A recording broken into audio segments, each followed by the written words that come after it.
परिचय। जैसा कि हम पहले भी चर्चा कर चुके हैं कि जनन जीवों की वह क्षमता है जिसके द्वारा वो अपने समान जीव संतति को जन्म देता है, जिसमें कि अधिकांश गुण उसी के समान होते हैं। हाँ माधुरी, वह प्रक्रिया जिसमें नर और मादा युग्मक के संलयन से एक नए जीव की उत्पत्ति होती है, लैंगिक जनन कहलाती है।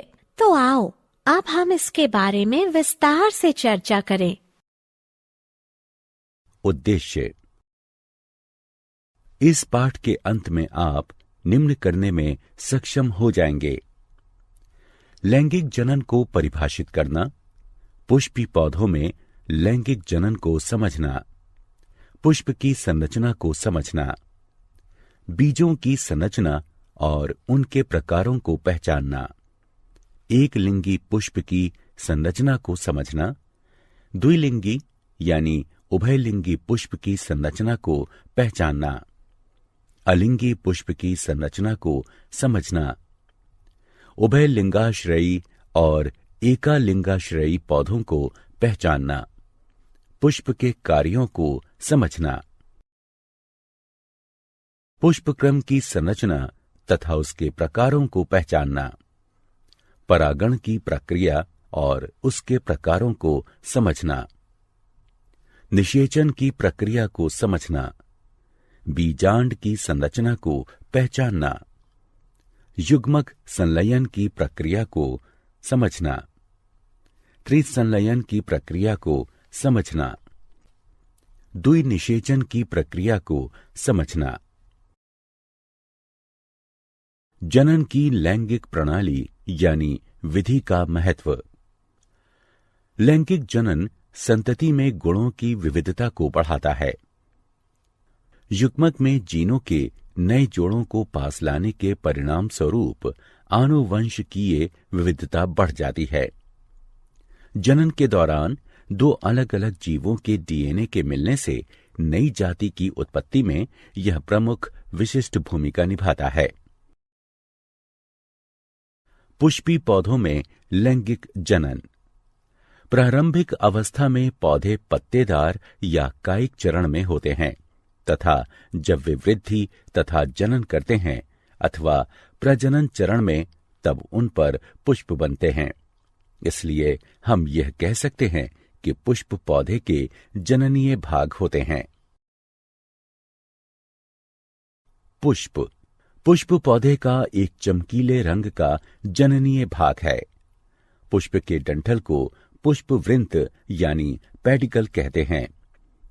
पुष्पवृंत का फूला हुआ चपटा सिरा पुष्पासन यानी थैलेमस बनाता है। पुष्पासन यानी थैलेमस से पुष्पीय यानी फ्लोरल पत्तियां निकलती हैं, जो कि 4 प्रकार की होती हैं: बाह्यदल, दल यानी पंखुड़ी, पुंकेसर और अंडप। बाह्यदल और दल यानी पंखुड़ी पुष्प के जनन के लिए अनावश्यक भाग हैं, जबकि पुंकेसर और अंडप पुष्प के आवश्यक भागों का निर्माण करते हैं तथा इनमें जनन कोशिकाएं पाई जाती हैं। बाह्यदल या कैलिक्स हरे रंग के होते हैं तथा पुष्प का बाहरी चक्र बनाते हैं। दल यानी पंखुड़ी या कोरोला बाह्य दल के बाद स्थित होते हैं। ये अधिकतर रंगीन होते हैं तथा कीटों को परागण के लिए आकर्षित करते हैं। पुंकेसर या पुमंग दल यानी पंखुड़ी के बाद स्थित होते हैं। प्रत्येक पुंकेसर वृत्त सदृश डंठल तंतु और चपटी घुंडी सदृश परागकोश से बना होता है। परागकोश में पराग पुटियां यानी पोलन सैक पाई जाती हैं, जो कि परागकण का निर्माण करती हैं। पुंकेसर पुष्प के नर भाग को प्रदर्शित करता है। अंडप या जायांग पुष्प का मादा भाग होता है और पुष्प के बीच का भाग बनाता है। अंडप फूले हुए आधारीय अंडाशय, मध्यवर्तिका और ऊपरी घुंडी सदृश भाग वर्तिकाग्र को दर्शाता है। अंडाशय बीजांड धारण करता है जो कि बीज में बदल जाते हैं। फल बीजों को घेरते हैं तथा उनकी रक्षा करते हैं। बीज बीज परिपक्व बीजांड होते हैं। बीज के अंदर भ्रूण तथा संचित भोजन पाया जाता है, जो कि अंकुर बनने के समय विकसित हो रहे भ्रूण के द्वारा प्रयोग में लाया जाता है। एक परिपक्व बीज दो महत्वपूर्ण भागों से मिलकर बना है, जो कि इस प्रकार है: बीजावरण और भ्रूण। बीजावरण एक सख्त परत होती है जो कि बीज के आंतरिक भागों की रक्षा करती है। भ्रूण मूलांकुर, प्रांकुर और बीज पत्रों से मिलकर बना होता है। मूलांकुर नवीन जड़ बनाता है तथा प्रांकुर नवीन तने का निर्माण करता है। बीज एक बीज पत्री तब कहलाता है जब उसमें एक बीज पत्र पाया जाता है तथा द्विबीज पत्री तब कहलाता है जब उसमें दो बीज पत्र उपस्थित होते हैं। बीज भ्रूण पोषीय तब हो सकता है जब उसमें भ्रूण पोष पाया जाता है तथा भ्रूण पोष रहित तब होता है जब उसमें भ्रूण पोष उपस्थित नहीं होता है।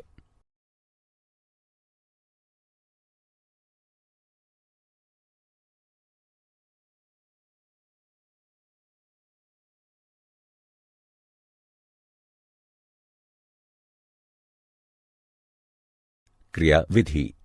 चलिए बीज की संरचना को भलीभांति समझने के लिए एक क्रिया विधि करते हैं। हमने कुछ चने के बीजों और कुछ मक्के के बीजों को रात भर जल में डुबो कर रखा। अगले दिन सुबह हमने उन बीजों का अतिरिक्त जल निकालकर उन बीजों को एक गीले कपड़े में लपेटकर एक दिन के लिए रख दिया। अगले दिन हमने दोनों तरह के बीजों को दो भागों में बांट दिया। हम देखते हैं कि चने के बीजों में बीजावरण, मूलांकुर, प्रांकुर और दो बीज पत्र उपस्थित होते हैं, जबकि मक्के के बीजों में बीजावरण, मूलांकुर, प्रांकुर और एक बीज पत्र ही उपस्थित है।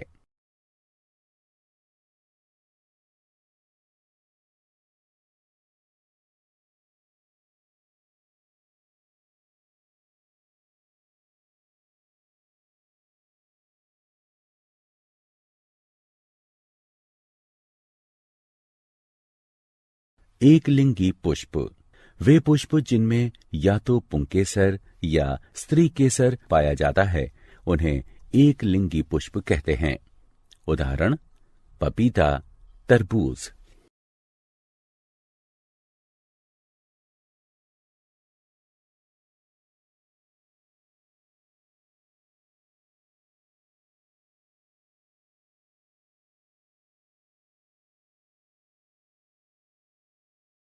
द्विलिंगी पुष्प वे पुष्प जिनमें पुंकेसर और स्त्री केसर दोनों उपस्थित होते हैं, उन्हें द्विलिंगी या उभयलिंगी पुष्प कहते हैं। उदाहरण: मटर, हिबिस्कस और सरसों।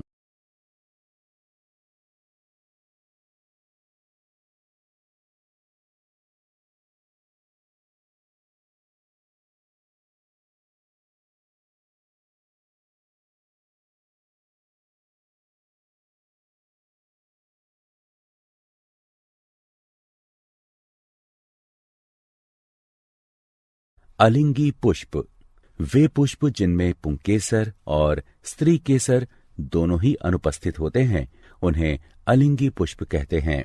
उदाहरण: आम, काजू।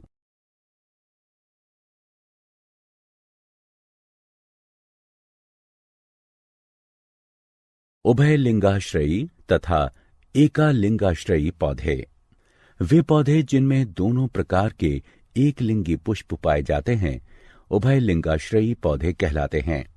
उदाहरण: मक्का, कद्दू और अरंडी। वे पौधे जिनमें केवल एक प्रकार के एक लिंगी पुष्प पाए जाते हैं, एकालिंगाश्रयी पौधे कहलाते हैं। उदाहरण: खजूर का पेड़ और शहतूत।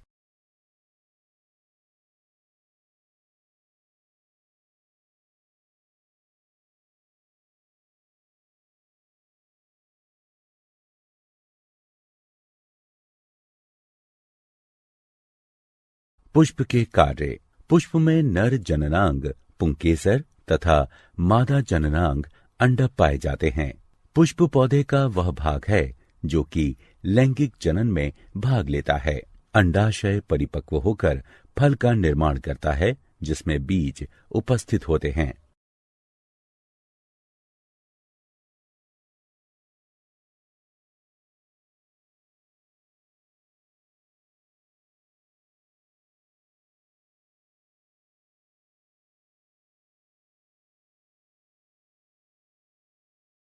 पुष्प क्रम। पुष्प सदैव अकेले नहीं पाए जाते हैं। ऐसे पुष्प जो कि आकार में छोटे होते हैं वे अधिकतर गुच्छों में पाए जाते हैं। वह अक्ष जिस पर कि पुष्पों का गुच्छा लगा होता है पुष्प क्रम कहलाता है। यह अंतस्थ अथवा कक्षीय हो सकता है। फूल गोभी पुष्प क्रम का एक अच्छा उदाहरण है। परागण। पौधे का नया बीज तब बनता है जब एक नर युग्मक जो कि परागकण में उपस्थित होता है एक मादा युग्मक जो कि बीजांड में उपस्थित होता है के साथ संलयित होता है। एक पुंकेसर के परागकोश से अंडक के वर्तिकाग्र तक परागकण के स्थानांतरित होने को परागण कहते हैं। परागकण कई अभिकर्मकों यानी कारकों जैसे कीड़े, पक्षी, मनुष्य और जल के द्वारा स्थानांतरित होते हैं। परागण दो प्रकार का होता है, स्वपरागण और परपरागण। जब परागकण एक पौधे के पुष्प के परागकोश से उसी पुष्प या अन्य पुष्प के वर्तिकाग्र तक स्थानांतरित होते हैं तो उसे स्वपरागण कहते हैं। जब परागकण एक पौधे के पुष्प के परागकोश से उसी जाति के दूसरे पौधे के अन्य पुष्प के वर्तिकाग्र तक स्थानांतरित होते हैं तो उसे परपरागण कहते हैं। निषेचन। परागकण का वर्तिकाग्र पर गिरने के पश्चात अगला चरण निषेचन होता है। नर और मादा युग्मक के संलयन से युग्मनज बनने की प्रक्रिया को निषेचन कहते हैं। लैंगिक जनन के दौरान यह निम्न चरणों में होता है।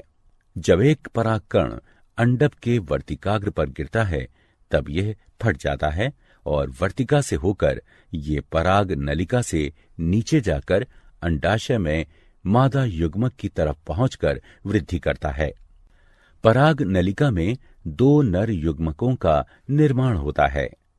एक नर युग्मक पराग नलिका से नीचे चला जाता है। पराग नलिका अंडाशय के बीजांड में प्रवेश करती है। पराग नलिका का सिरा फट जाता है और नर युग्मक पराग नलिका से बाहर निकल आता है। अंडाशय में पराग का नर युग्मक बीजांड में उपस्थित मादा युग्मक अथवा अंड के केंद्रक से जुड़कर निषेचित अंड का निर्माण करता है जिसे युग्मनज कहते हैं। निषेचन के पश्चात युग्मनज कई बार विभाजित होकर बीजांड में भ्रूण का निर्माण करता है। तब बीजांड एक सख्त आवरण का विकास करता है और बीज बन जाता है। बीज पौधे की जननीय इकाई है। ये अपने अंदर भविष्य के भ्रूण को रखते हैं जो कि बाद में अंकुर में विकसित हो जाता है। बीजांड।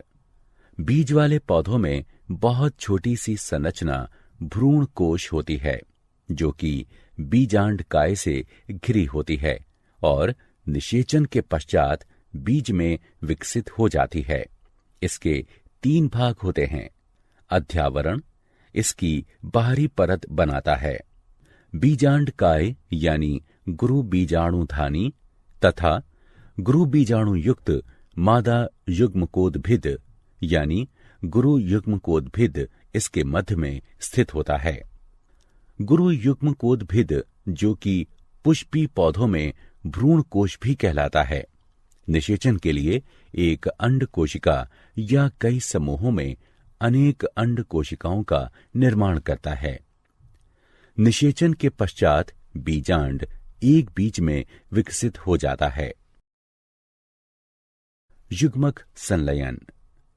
एक नर युग्मक अंड से संलयित होकर द्विगुणित युग्मनज बनाता है। इसे युग्मक संलयन कहते हैं। मेरुरज्जु प्रतिवर्ती क्रियाओं को नियंत्रित करता है और संदेशों को शरीर के विभिन्न भागों तथा मस्तिष्क तक संवहित करता है।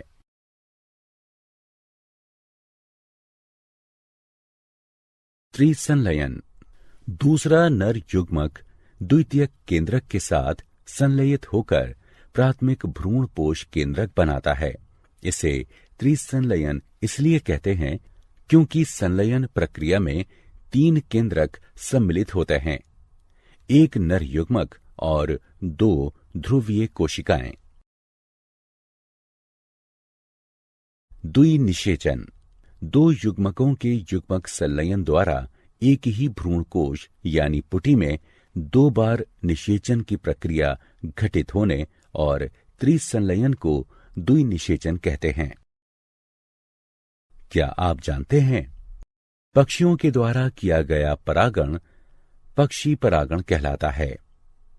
जलोद्भिद पुष्पों में परागकण हल्के होते हैं किंतु मोम से ढके होते हैं। खाने योग्य पराग रोसा, मैग्नोलिया और क्लीमेंटिस के द्वारा बनाए जाते हैं। ज़ोस्टेरा में सबसे लंबा पराग लगभग 2500 माइक्रोमीटर लंबाई का पाया जाता है, जबकि मयोसोटिस में सबसे छोटा पराग लगभग 2.5 से 3.5 माइक्रोमीटर लंबाई तक का पाया जाता है। एरीथ्रीना में कौओं और गिलहरियों के द्वारा परागण होता है। वायु में पराग की उपस्थिति के कारण प्रत्यूर्जिता यानी एलर्जी अभिक्रिया होती है, जिसके कारण हे बुखार हो जाता है। निषेचन के बिना अंड के विकास को अनिषेक जनन कहते हैं। निषेचन के बिना फल बनने की प्रक्रिया को अनिषेक फलन कहते हैं।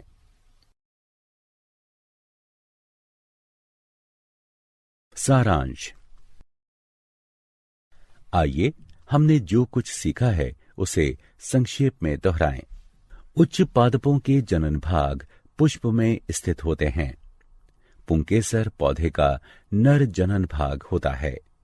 अंडक पुष्प के केंद्र में स्थित होता है तथा मादा जनन भाग होता है। परागकोश से वर्तिकाग्र तक परागकण का स्थानांतरण परागण कहलाता है।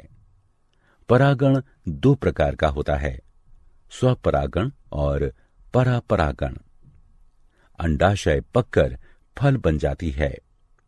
फल बीजों को मुक्त यानी छोड़ने में सक्षम होते हैं। प्रत्येक बीज में एक भावी पौधा होता है जो कि अंकुरित होकर एक नया पौधा उत्पन्न करता है।